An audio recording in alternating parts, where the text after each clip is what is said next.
आप सभी प्रधान शिक्षक में सफल शिक्षकों का हमारे चैनल आचार्य कुलम बिहार पर स्वागत है। देखिए, प्रधान शिक्षक की तैयारी, इनके परीक्षा परिणाम और साथ ही साथ काउंसलिंग को लेकर लगातार मैं आप लोगों के बीच वीडियो लेकर उपस्थित हूँ।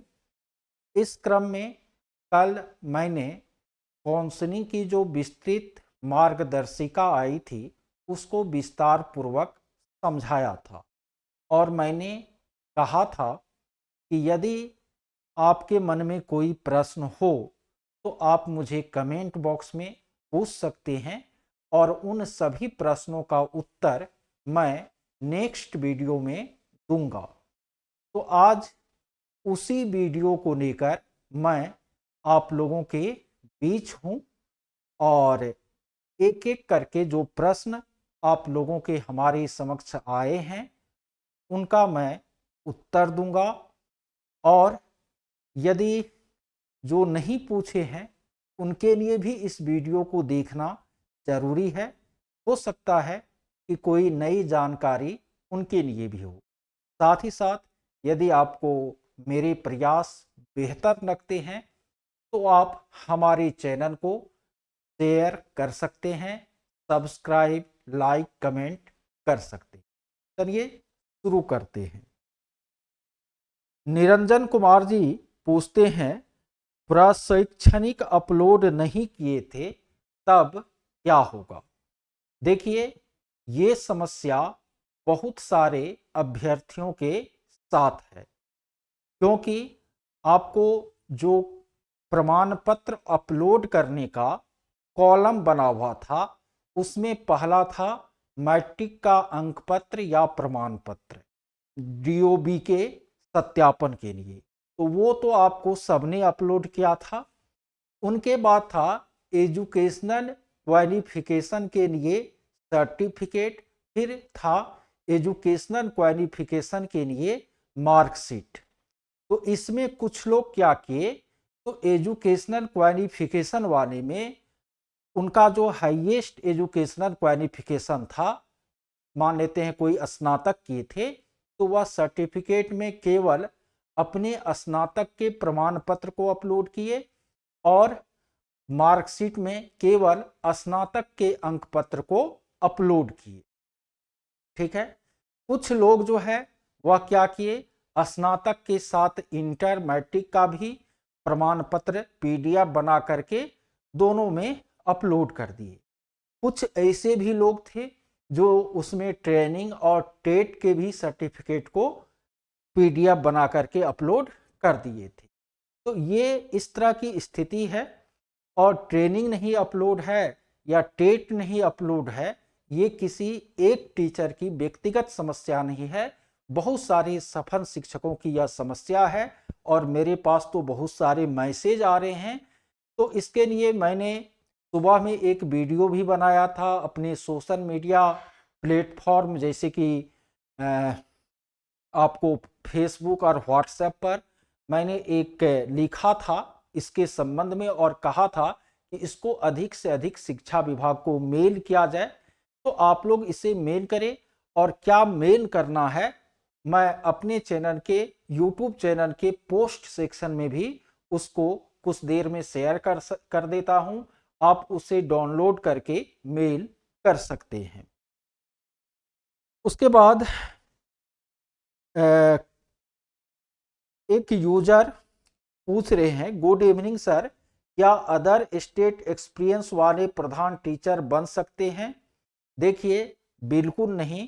प्रधान शिक्षक वही बन सकते हैं जिन्होंने बिहार के नियोजित शिक्षक के रूप में या विद्यालय अध्यापक के रूप में क्या किया हो, अनुभव प्राप्त किया हो। तो अदर स्टेट वाला जो अनुभव है या प्राइवेट स्कूल वाला जो अनुभव है उसके द्वारा आप प्रधान शिक्षक नहीं बन सकते हैं। फिर एक यूजर पूछ रहे हैं कि बीपीएससी एडिट का ऑप्शन देगा या नहीं देगा। देखिए, इसी के लिए मैंने शुरू में ही बोला है कि सब लोग ज़्यादा से ज़्यादा मेल कीजिए, जिससे कि बीपीएससी एक बार पोर्टल को ओपन करे और जिसमें जो कमी है वह उसको अपलोड कर पाए। फिर दीपक जी पूछते हैं, बीटेट का मूल नियोजन इकाई से वापस नहीं मिला है। ये देखिए, टेट शिक्षकों के लिए बहुत बड़ी त्रासदी है। बहुत सारी नियोजन इकाइयों में आपको टेट का जो ओरिजिनल रखा गया था 2014 में, उसको नियोजन इकाई के द्वारा गुम कर दिया गया है और वो ओरिजिनल जो है शिक्षकों के पास नहीं है। तो इनका समाधान आपको यही हो सकता है कि आप अपनी नियोजन इकाई से लिखित में मांग करें, और यदि वो कहते हैं कि खो गया मेरा, तो उनको कहे कि जो फोटो कॉपी है टेट का, उसको क्या कर दे, आप सत्यापित कर दे। ठीक है, और यदि वो सत्यापित कर देते हैं तो फिर हमको लगता है इस समस्या का समाधान हो पाएगा। आपको सक्षमता वाणी में भी जिसका नियोजन पत्र फोटो कॉपी वाला था, उसमें फोटो स्टेट को नियोजन इकाई के सचिव ने सत्यापित किया, तो फिर उसको रिकाउंसलिंग में वैलिड कर दिया गया। तो ऐसे लोगों के लिए यही एक ऑप्शन बचता है। संजय कुमार मिश्रा जी पूछते हैं कि एक दिव्यांग अभ्यर्थी जो बीटेट के 82 अंक पर 2013 से नियोजित शिक्षक के रूप में कार्यरत है, क्या उसे प्रधान शिक्षक में ज्वाइन करना चाहिए? यह प्रश्न इसलिए क्योंकि अभी 82 अंक पर कुछ डिस्प्यूट आ रहा है। देखिए संजय मिश्रा जी, इस चीज के लिए बिल्कुल नहीं घबराना है। यदि 82 अंक पर 2011-12 में ही नहीं, बल्कि आपको छठे चरण में भी, और अभी जो बीपीएससी के द्वारा बहाली हुई है उसमें भी रिजर्व कैटेगरी के लोगों के लिए 42 मार्क को क्वालिफाइंग माना गया है। कुछ डिस्ट्रिक्ट जैसे कि मधेपुरा का इस बीच में आपको एक लेटर आया था, उसमें 82 अंक वाले कुछ अभ्यर्थियों को जो है शो कॉज जारी किया गया। तो यह वहां के जिला शिक्षा पदाधिकारी के नॉलेज में नहीं होगा, या जो भी कारण हो वो लेटर निकाले हैं, लेकिन आपको इनके लिए स्पष्ट दिशा निर्देश है, लेटर आपको मौजूद है। और यदि ऐसे शिक्षकों को काउंसलिंग में कोई दिक्कत भविष्य में होती है तो वह हमसे आपको संपर्क कीजिएगा, मैं लेटर भी उनको उपलब्ध करा दूंगा, कोई दिक्कत नहीं होगी। 82 अंक वाले बिल्कुल वैलिड हैं, और जो SC ST के हैं वो यदि 75 मार्क वाले भी हैं तो भी वह वैलिड है, कहीं कोई दिक्कत नहीं है। उसके बाद MD राजा जी पूछते हैं, मेरा सभी प्रमाण पत्र में नाम और आधार नाम के टाइटल में अंतर है, तो एक शपथ पत्र बनवाना पड़ेगा, बनवाने के बाद काउंसलिंग हो जाएगा। बिल्कुल एक शपथ पत्र आप बनवा लीजिए, टाइटल से बहुत लेना देना नहीं है, दिक्कत नहीं होगी। वो आपको जो विस्तृत मार्ग निर्देशिका आई है उसमें भी उनको क्लियर कर दिया गया है। ओम प्रकाश यादव जी कहते हैं, सर पद स्थापन के बारे में मेरिट कम चॉइस पर आपका मंतव्य क्या है? देखिए होना तो यही चाहिए, लेकिन शिक्षा विभाग है वह आपको स्थानांतरण और पोस्टिंग का सक्षमता के लिए जो निकाला कि आपको महिला दिव्यांग इन सबको हम प्राथमिकता देंगे, तो विशेष समस्या से ग्रसित लोगों को प्राथमिकता देंगे। तो यदि यह प्राथमिकता आपको लागू हो गई तो फिर मेरिट वाले लोगों के इच्छा की पूर्ति होने की संभावना कम रहेगी। लेकिन हम लोग आशा करें, इस बात के लिए आवाज भी भविष्य में उठाए कि मेरिट कम चॉइस के आधार पर जो है पोस्टिंग हो। समीर पूछते हैं, सर जी आपके चैनल से पढ़कर हेडमास्टर में चयन हुआ है, हम अदर स्टेट से हैं, अब काउंसलिंग किस डिस्ट्रिक्ट में होगा ये नहीं पता है।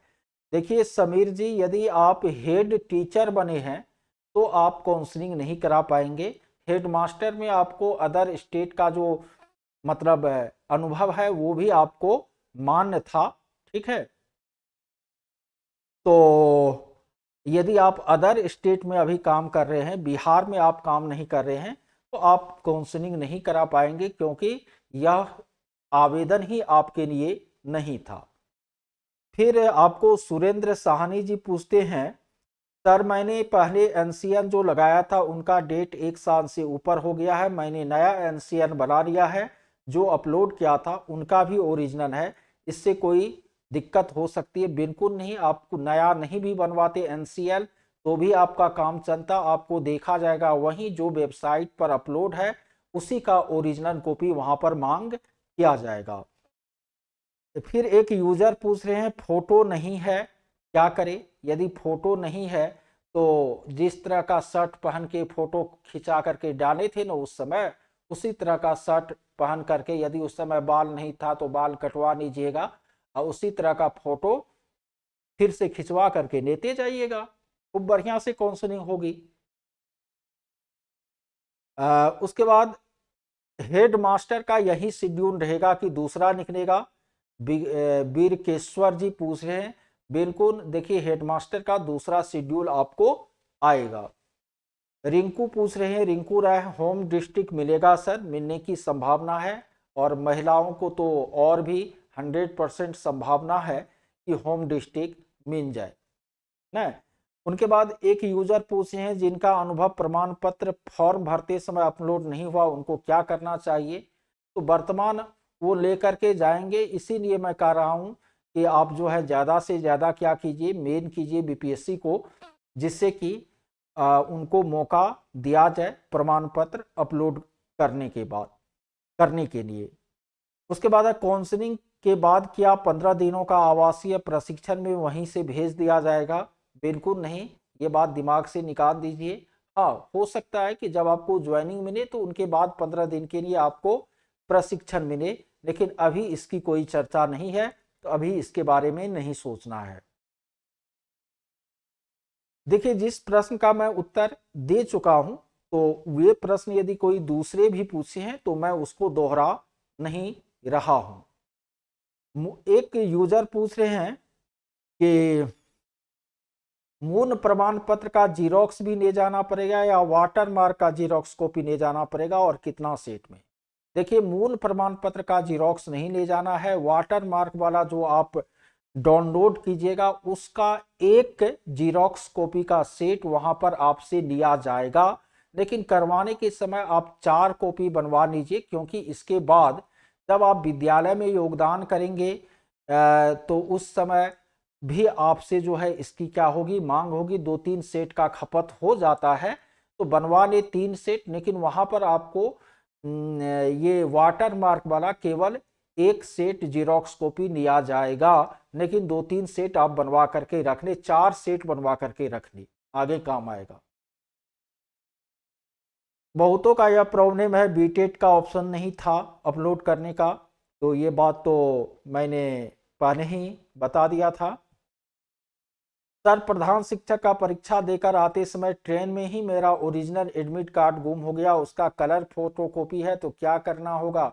देखिए एडमिट कार्ड को मतलब अथी से निकालता था कि वो कलर फोटोकॉपी एडमिट कार्ड है, ठीक है संध्या चौबे जी, आप कहिएगा यही मेरा ओरिजिनल एडमिट कार्ड है, इस पर शिक्षक महोदय साइन नहीं किए थे, हम अपना साइन अपनी जगह पर किए थे, साइन करके लेते जाइएगा, वही ठीक है, ठीक है, परेशान मत होइए।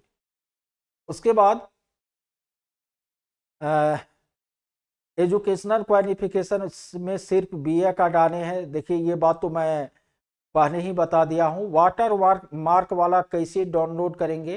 देखिए इसके लिए ऑप्शन आएगा, बीपीएससी सूचना देगी, नोटिफिकेशन देगी, तब जाकर के आप वाटर मार्क वाला डाउनलोड कर सकते हैं। उसके बाद इंटर वालों के लिए कुछ स्पष्ट नहीं कहा गया, कुछ स्पष्ट नहीं कहा गया है तो इंटर वाले इसमें योग्य हैं, ठीक है, कहीं नहीं लिखा गया है कि स्नातक का अंक पत्र आपको चाहिए, प्रमाण पत्र चाहिए, ऐसा कहीं नहीं लिखा गया है। इंटरमीडिएट वाले आराम से ज्वाइन करें। सर मेरे दक्षता प्रमाण पत्र में पिता के नाम में माधव में स्पेलिंग एरर है, कोई दिक्कत नहीं होगी, ठीक है, आराम से इनको लेकर के जाइएगा, और बहुत ज़्यादा दिक्कत हो तो एक हाफी डिफिट बनवा करके रख लीजिएगा, उस सब पर लोग उतना ध्यान नहीं देता है, उसमें भी दक्षता वाले पर, ठीक है। जिसका सेशन सेम है इग्नू से 15-18 में आपको बीए है, 17-19 में डीएलएड है आपको एनआईओएस से, उनको क्या करना चाहिए?